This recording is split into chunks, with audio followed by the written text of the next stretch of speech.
మన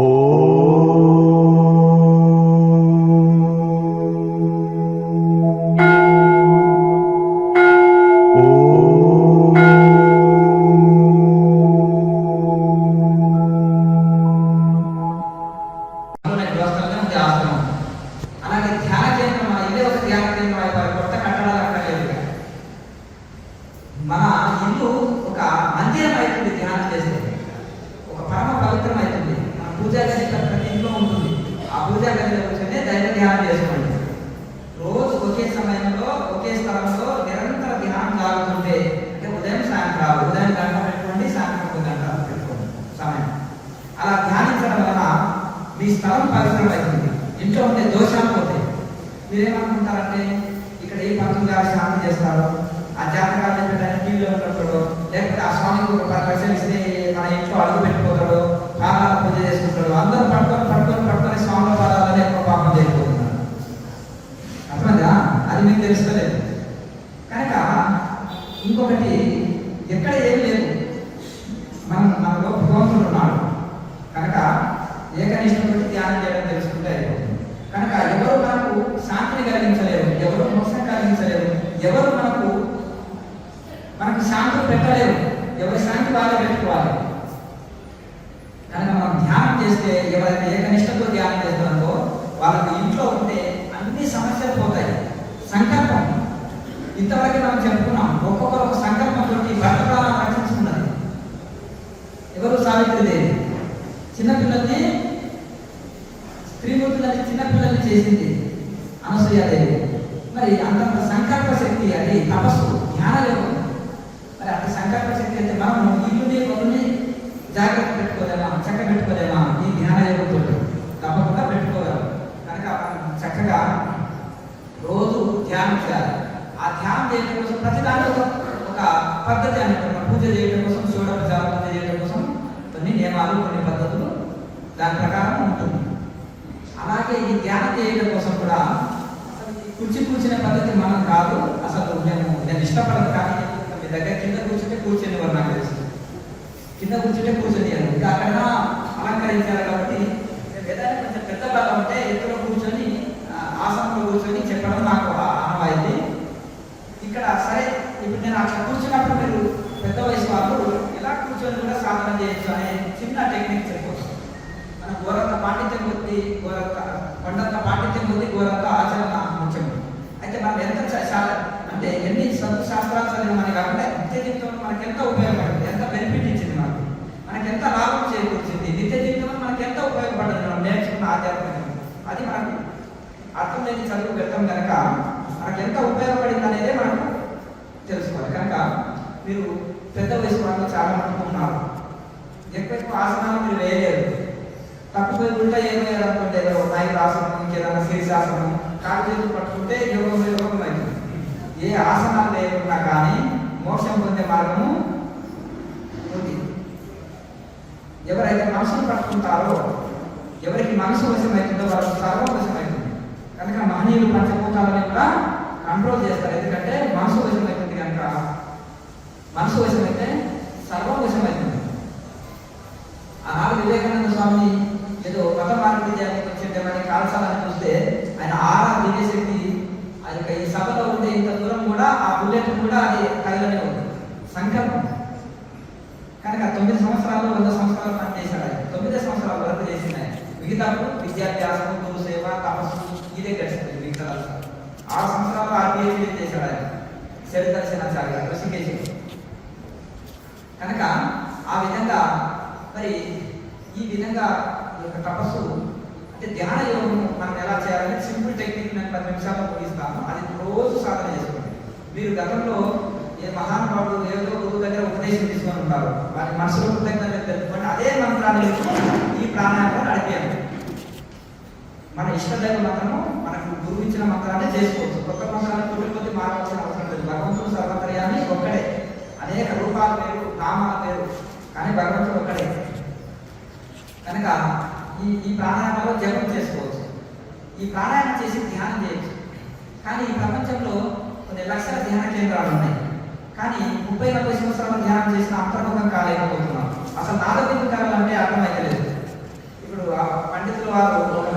కాదు. ఇంతవరకు గతంలో కూడా నాకు కొన్ని సూర్యుల ప్రకాశం ఇందులో ఉందని బాలయోగి గారు కూడా చెప్పారు. ఆయన అనుభవం చేసి చెప్పారు. ఒకసారి సత్యసాయి బాబా ఆశ్రమంలో రాసిస్తుంటే ఒక సూత్ర పుస్తకం తీసుకుంటే 72 పేజీలో 11 అది అందు చూసి పంచముద్రలు మొదలు తెలుసుకోవాలన్నారు. శివరామ దీక్షితులు వేద మంచి పండితుడు, ఆయన వేదాంతి. పంచముద్రలు పట్టే పద్ధతి ప్రస్తుతం వెనకపోవాలని అన్నారు. పంచముద్రలు అంటే అదే కేసరి శరమికి సాంబులు మధ్యం. అయితే ఇక్కడ కోటి సూర్యుల ప్రకాశం మీలో ఉంది. అర్జునుడు దర్శనం చేసుకున్నాడు కృష్ణ పరమాత్మ దయచేత. అష్టావకుడు గురు దయచేత సమాధి అనుకున్నాడు. అది ఎంతమంది ఈ కాలంలో అంత శక్తి సంపన్నులైన గురువులు ఉన్నారు. ఉన్నప్పటికీ కూడా ఎంతమందికైనా ఇది అంత శరణాగతి అంత వైరాగ్యం అందరికి ఉండాలి కదా. మళ్ళీ కూడా చెప్తున్నారు, ఒక మంచి సద్గురువు అనుగ్రహిస్తే ఒక శిష్యుడికి నిమిషం లోపల అనుభూతి చేయగలుగుతారు. తన ఆత్మ ప్రకాశాన్ని ఒక్క క్షణంలో చూపించగలుగుతారు. ఆ సూర్య శక్తి గురువులో ఉంది, కానీ తక్షణ శక్తి శిష్యుడిలో ఉండాలి కదా. బంగారు పులిపాలు పట్టాలంటే బంగారు పాత్రలోనే పట్టాలి, లేకపోతే మిగతా పాత్రలు రంధ్రాలు పడిపోతాయి. ఇంతని రాగి ఏ పాత్ర అయినా రంధ్రాలు ఉంటాయి. ఒక బంగారు ఎందుకు ఇదంటే అది తేజాలు చేసినా కరిగిపోతుంది, మిగతా లోహాలన్నీ కరిగిపోతాయి. ఆ పులిపాలు పట్టాలంటే బంగారు పాత్రనే కావాలి. అలాగే దానికి కూడా యమనియమాలు పాటిస్తూ చక్కగా అర్హత కలిగి ఉండాలి. కనుక ఎవరైనా ఒక డిగ్రీ, ఒక పిహెచ్డి, డాక్టర్, ఇంజనీర్ అనేది ఒక సొత్తు కాదు. కష్టపడి చదివిన ప్రతి ఒక్కరు అది సాధించవచ్చు. అలాగే ఒక ఋషిత్వము, ఒక ఎంలైట్మెంట్, ఆత్మ సాక్షాత్కారం అనేది ఒక సొత్తు కాదు. ఎవరు పరిశ్రమ చేస్తారో, ఎవరైతే సాధన చేస్తారో వాళ్ళు సొంతం చేసుకుంటారు, వాళ్ళ అనుభూతి పొందగలుగుతారు. కనుక ఇప్పుడు మీరు ఎన్నో సత్సంగాలు చేశారు, రోజు పూజలు చేసేవాళ్ళు ఉన్నారు. మీరు రోజు పూజలు చేస్తారు, నోములు, వ్రతాలు ఇవన్నీ చేస్తారు, మంచి సదాచారంలో ఉన్నారు, సత్సంగాలు వింటారు. గురువుల ద్వారా గతంలో ఉపదేశం తీసుకొని కూడా ఉన్న వాళ్ళు చాలా మంది ఉన్నారు.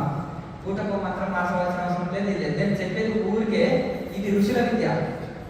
నేను ఒకటేసారి చెప్తాను, మీకు శిష్యులు ఉన్నారంటే సాధనలను సంబోధిస్తారు, శిష్యులని నేను ఎవరినాను అంటాను.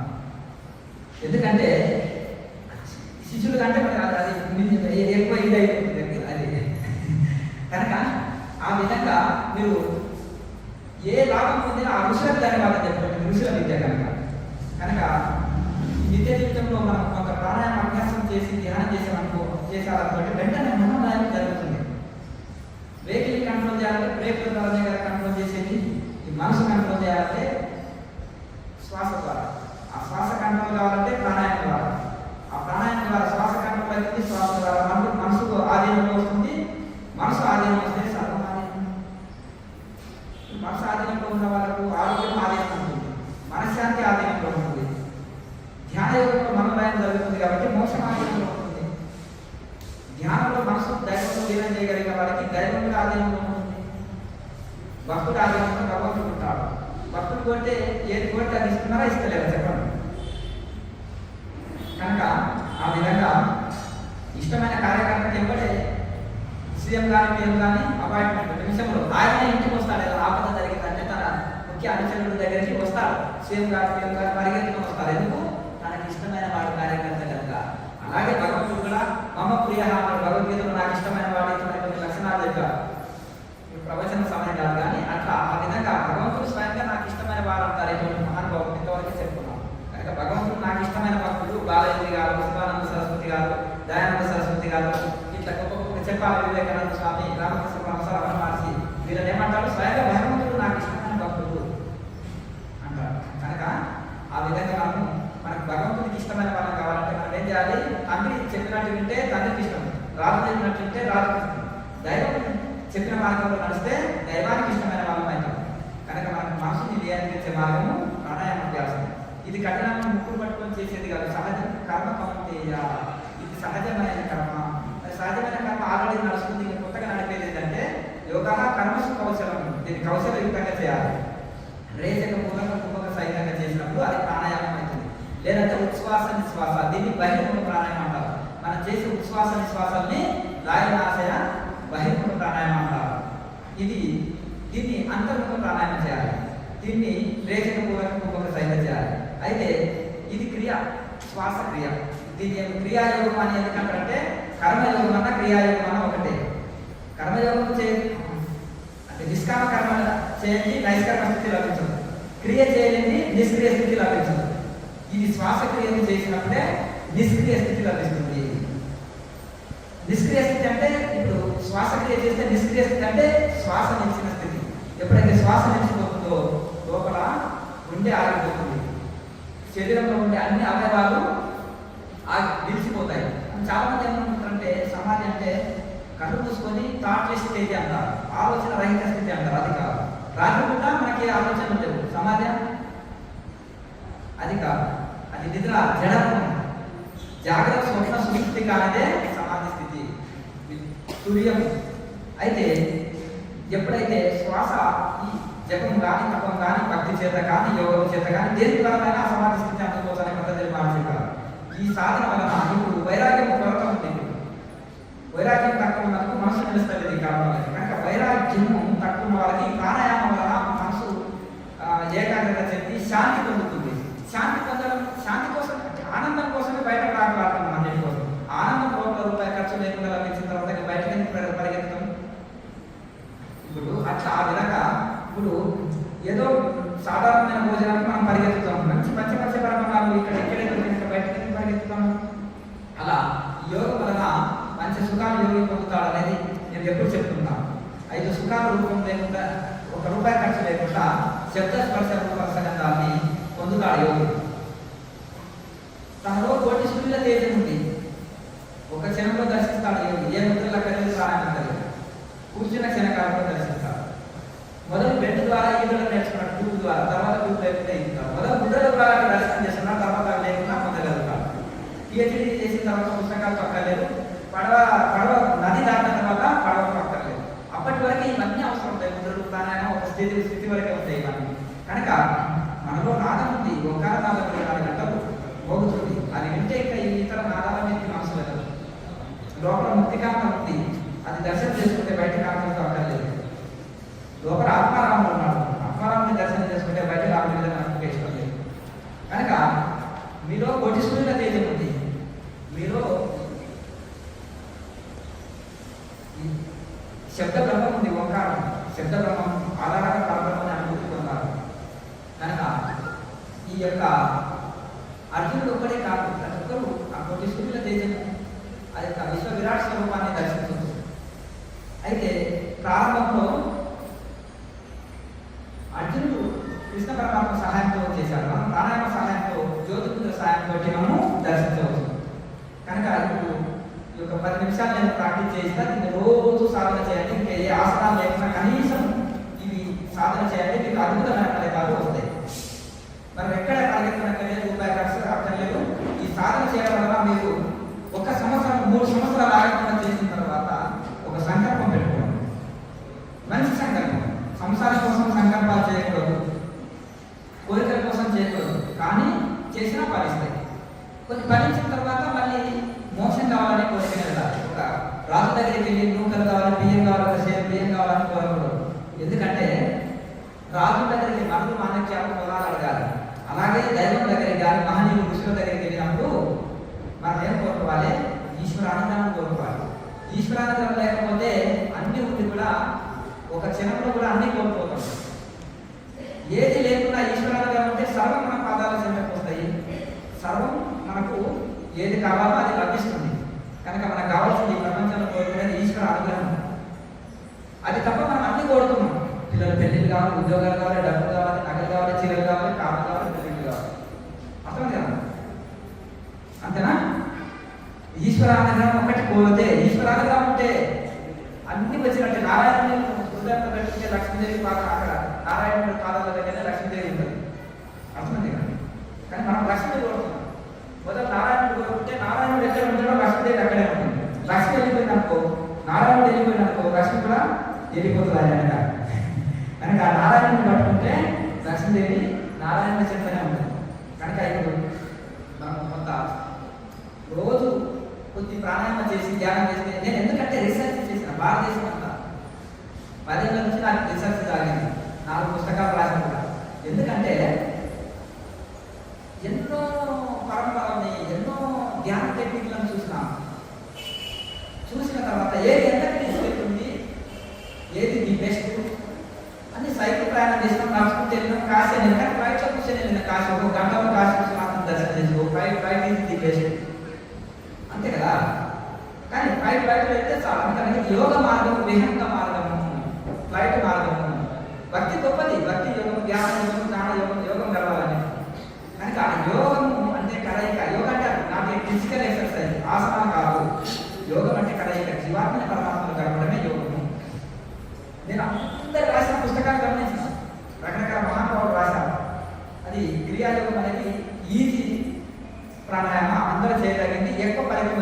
గృహస్థులు, చిన్నపిల్లలు, స్త్రీలు, పురుషులు అందరూ చేయగలిగింది ఎక్కువ ఫలితం వచ్చేది, ఎటువంటి హాని లేనిది, చాలా గొప్ప ఫలితం ఇచ్చేది.